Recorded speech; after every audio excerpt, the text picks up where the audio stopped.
Hazreti Başir'ge keler insonlar, dilda niyat bilan o'qar armonlar. Ziyoratchi kelar uzoq yo'llardan, duolar ko'tarar samoviy tomonlardan. Daryo bo'yida dam olar o'ylalar, shabada esadi quvnaydi qalblar.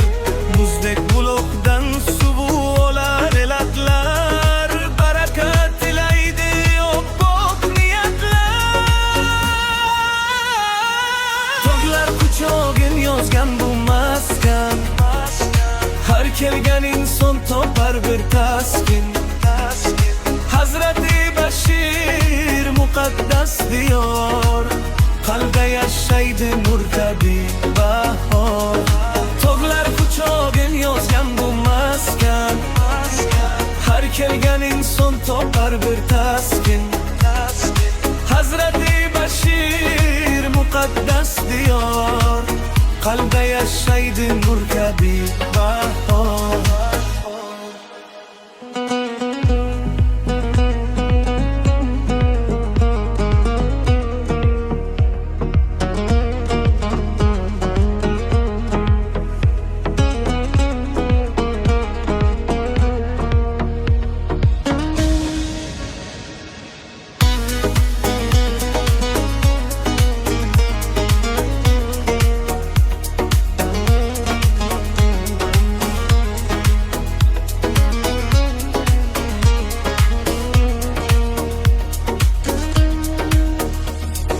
Tog'lar quchog'in yozgan bu maskan, har kelgan inson topar bir taskin.